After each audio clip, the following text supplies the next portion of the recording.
Hey guys, welcome to another episode of Mindset U. Today, Jay is not joining us, it's Moses and myself. But we're diving into one of our very personal interests, which is what has directed our career, has directed our choices in life, which is education. And how can we set up not only our kids, but the future generations for what the world seems to be asking for? So join us and make sure you like, subscribe, and share this with a friend. So I have a question for you. You're a general manager. Weren't you a teacher? Wasn't that what interested you? What are you doing being a general manager? Well, the sequence of events is I left teaching to build a business, joined that venture with you. I would say, in terms of KPIs and metrics, we failed that to be able to make a sustainable amount of revenue to pay a set amount of employees to scale a business to whatever the goal was. So then that led me to learning more about business operations and what I was missing. So this position, the way that I'm seeing it, is that I'm going to school and getting paid to do it. So, and it feels like that because some days are cool and some days are great. And then there are periods that suck. That test you. Yeah. So yeah, it's like that. And it's really just it's pretty impressive because I just feel like I can go anywhere and be good at anything. It's like the same skill set anywhere you go. Yeah. That's what entrepreneurship brought you. But I think it's not just entrepreneurship, right? It's like the study of people. Yeah, that's for sure. That's probably my biggest skill set, is being able to understand the psychology of people and how they work and what motivates them, what inspires them, what gets them to move. That came from teaching. It came from owning a business and trying to inspire a team. And yeah, I think that came from coaching. So those skills are very transferable, I think, to any industry. I agree with that. And that, to bring it to my journey and how I'm in the same company doing a whole different role, it's basically that same concept is the ability to influence others. I'm in a sales manager position, or sales coach, really. My position more so is, and the idea is to be able to improve salespeople's performances when we sum it up. And for me, I really, and for one thing, is I miss my business and entrepreneurship. I'm not even going to sugarcoat that. I miss that. I miss all the elements of looking at everything that's going on and being able to not only think of one aspect, but also the operations of things, of how things intertwine, all of that. But I remind myself why I decided to go through this venture, and it's to kind of test all the systems, all the processes, all the theories and hypotheses that we created in our business. Because the premise of the things that we created were to create change in an individual's lives, but to create change on a larger scale as well for entire groups, entire communities. And that's why I joined this company, because I want to test that metal. So I was thinking about this the other day. I think now those skill sets that we kind of always spoke about mindset and like being able to frame things and speak to people, those soft skills. And I mean, Gary Vaynerchuk talks about this all the time. Those are more, they have more value now than they ever have before, because the ability to learn a specific content area for a specific industry is 10 times easier.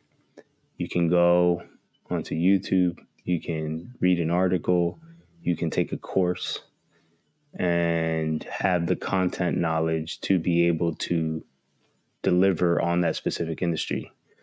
Maybe the only areas that I would argue that need some type of knowledge, or maybe like the medical field, engineering, there's a heavier kind of base of content that exists. So there's more work that needs to be done to understand the vast majority of knowledge that is in that industry.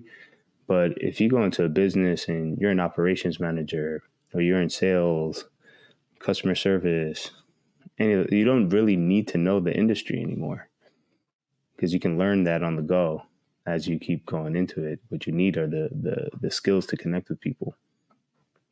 And I think that's way more valuable now than an actual like content specific person who is able to deliver a plan. Like, I think you can even go into medical field, pharmaceuticals, like anything like that, and you can lead a team of, engineers or doctors and not have to know the content, because you have the experts there already. Yeah. I think that's a huge point, right? Those content experts allows it's allows you to have the impact, as long as you're okay with not knowing that stuff, as long as your ego is okay with not being the content expert. But that circles back to like our overall mission and what we wanted to do for a community, for more than that, for education, right? To the audience, if you don't know this, Moses and I, our main mission is to build a school where we're able to create and develop, not create, we're not going to be creating kids, but develop kids. Well, I mean, I already created my kids. So I don't think that's possible between two males. Just saying. The content area that you should learn about, Francis. Told you I don't need to know about it. No, but to be able to have influence on the perception of the next generation, and how they're able to work together as a team, and also understand the psychology, the group ideas of working towards something. And also the one skill set that you kind of talked about, which is the ability to learning how to learn, right? To be your own master in learning, as opposed to needing an external kind of system or source to allow you to learn. I think that's another element that goes along with what we worked on developing, especially when it came to the team, right? Because that was a big thing that we noticed. Like, we have to go from the ground up and teach them how to learn. Well, I think that comes from the indoctrination of schools. I think a lot of people believe that there's a certain way of learning. And I think that's what messes like adults up in being able to achieve something. It's like, oh no, you have to go to school, or you have to get this certification, or do this class. And it's like, no, you don't. There are other ways around those things, and there's stories of individuals that didn't have to go to school. Maybe the only thing, again, I'm going back to it, doctor, engineer, probably the only things that you really need to go to school and get a degree for in this day, in the 21st century. But I think you're just saying that because you probably don't even have a degree or anything. So, I have 2 degrees. You have degrees in what? Education. And I'm telling you that education... Partly a bachelor's or something, right? It's a bachelor's and a master's. Like, So I'm trying to highlight the point because, you know, because I don't talk about it, yeah. because it doesn't. I don't think it has that much value. Like I'm not going to take it for granted and say that it hasn't opened up doors in my life, but I mean, I'm probably making the most money I've made in my career now, and I'm not using my degree. My degree is not relevant to the field that I'm in. So I don't know how a degree gets you, unless, again, you're a doctor, an engineer. I don't know how it gets you more money. So to me, that education or that paradigm of education no longer has value. And I think you're going to see a big shift in education. I mean, you can talk about where your kids are going now compared to traditional schooling and what Yeah. like a lot of the concepts that we believe in this school is already doing. Yeah. So my kids go to the school called Acton Academy.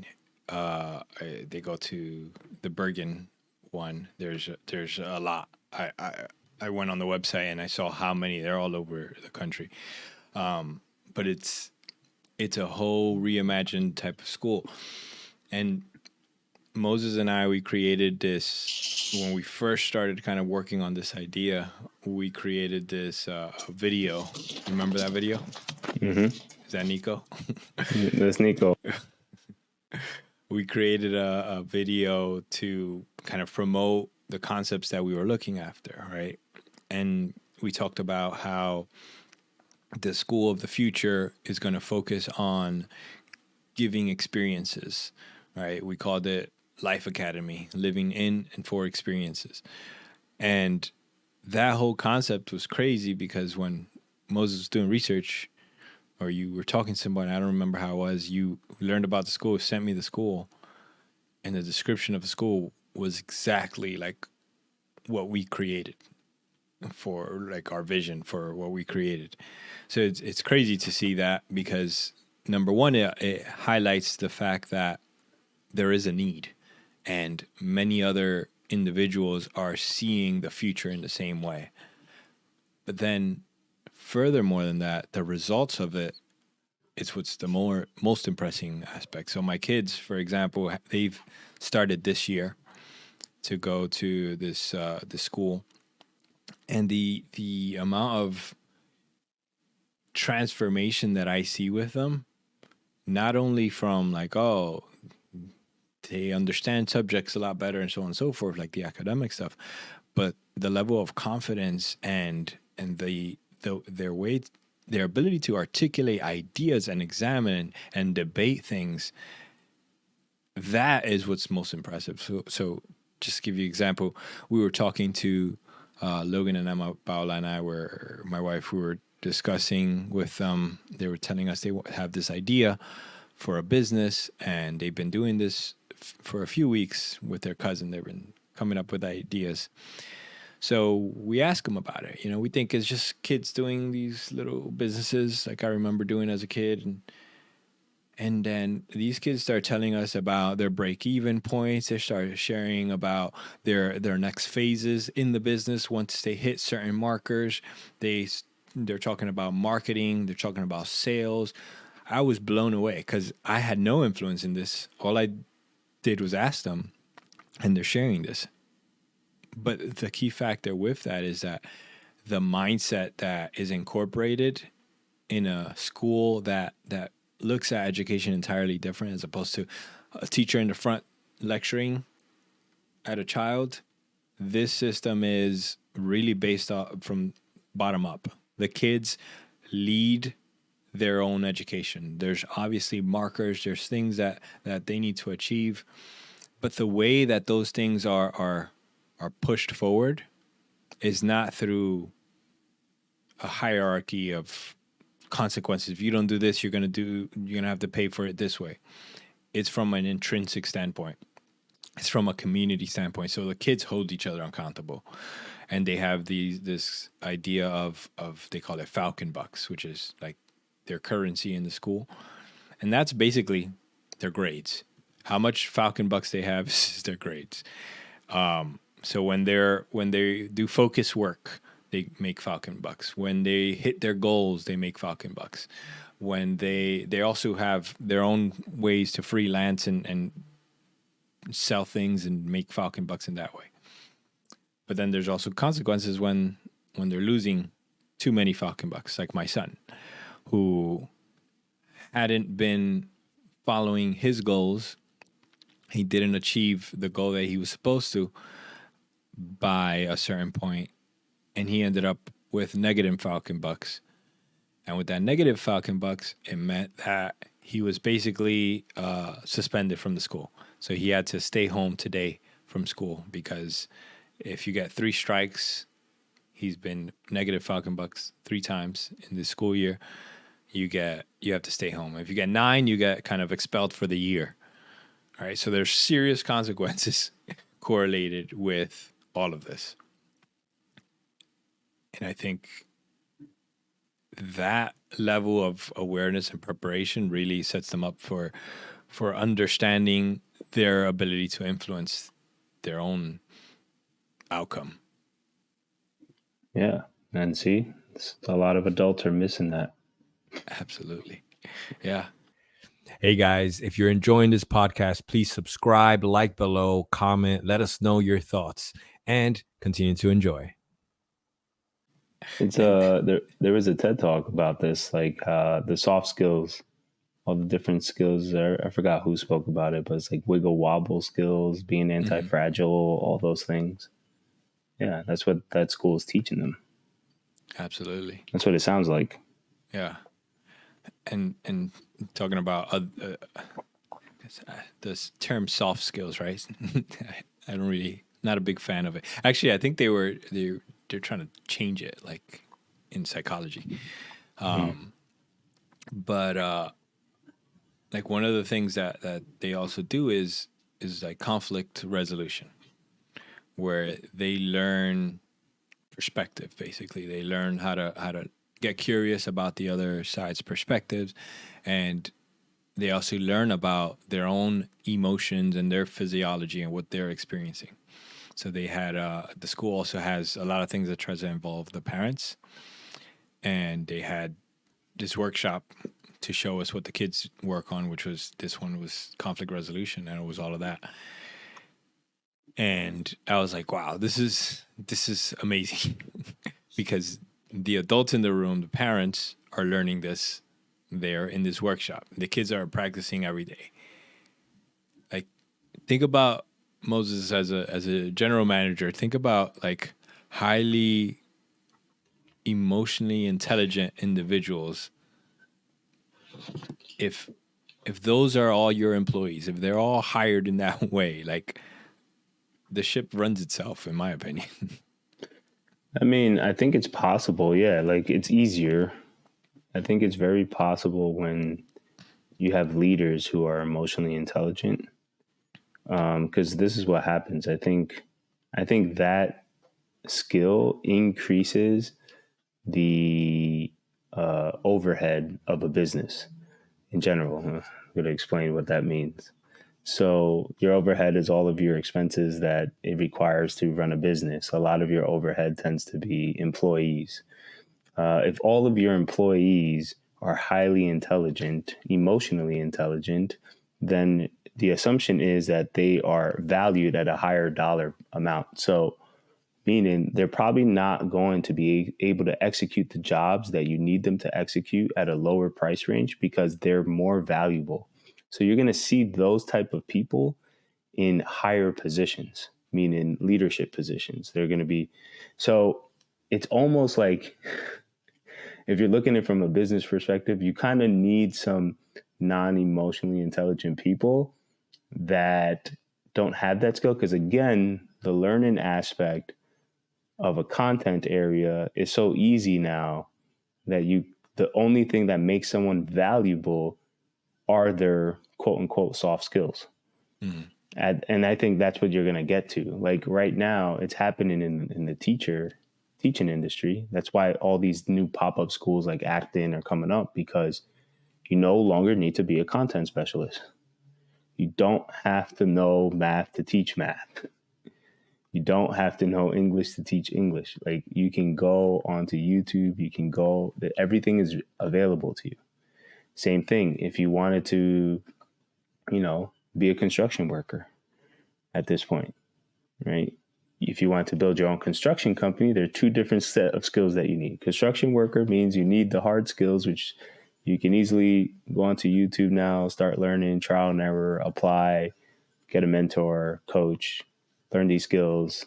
And then after a while, you'll be good enough to paint a room, put up a wall, whatever it is. Now, if you want to sell your business of building a home or building a wall or painting a room, that requires a different set of skills. That requires emotional intelligence. And that's where the difference is. So to circle it back to what you said before about education and, getting degrees and so on and so forth, what you're saying that once that used to be valued as the trade skills that you're learning or the skill set that you're learning, and that's what gave you the leg up in order to be able to make more money. Mm-hmm. But now today, because the knowledge has become so democratically available, now the differentiator is the ability to influence others.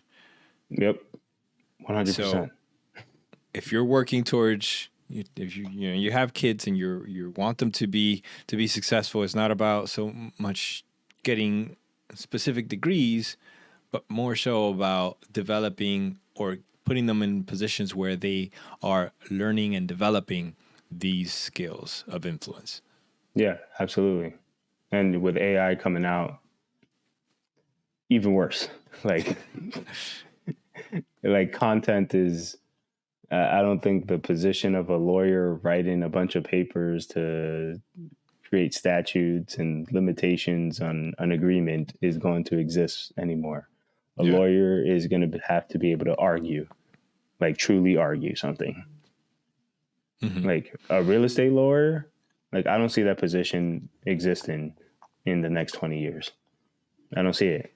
Like they copy and paste templates of paperwork stipulating dollar amounts and agreements about appliances and things that are broken or not broken. Like an AI can build that agreement in seconds.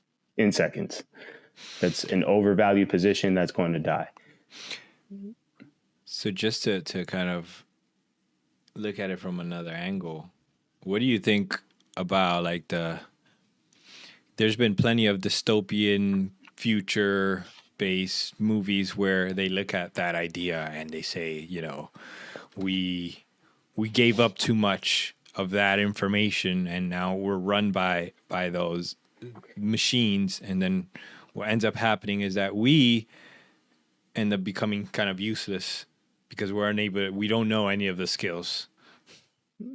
That's a high probability of that happening very much. Like we are in a very unique position where I think that AI it can either go two ways. Either it creates a almost close to utopian state where we find a balance between how we can use AI to continuously improve things, or it's going to, like, education is going to fail to teach people the soft skills of how to learn faster, how to keep up with AI, how to use AI to grow their business or their knowledge base. And we're going to fail that system because schools aren't necessarily doing it. I work in schools still, and they are blocking AI systems in the school, just to say that. So they're not even teaching them how to prompt or engineer or train AI, which means you're putting these people at a disadvantage. And then when workforces say, hey, we're going to go to AI and these are the people that we need, they're going to need people who are emotionally intelligent, know how to prompt engineer and how to train AI systems. And all of these kids that never learned it are going to be asked out. Mm. And that can create a dystopian state because now you have a bunch of disgruntled people who can't make money and then that can lead down to a bunch. So it's very possible that those things occur. To that point of where you're talking about like they're blocking the technology, I want to share one story from my brother, my oldest brother. He went to school to become an architect. And his school, he graduated high school, I think it was 1993. So he went to a school in Kentucky, University of Kentucky, something, to study architecture. And this is like the age of computers coming up and programs being developed. And there's a CAD program that is how all architects kind of build things now. His school was against it, and he said, "No, this is a fad. We need to develop real skills and so on and so forth." And they wouldn't adopt it. They wouldn't use it. My brother, I think, went to that school for 3 years before the school went bankrupt, and he lost everything basically, and never was able to become an architect.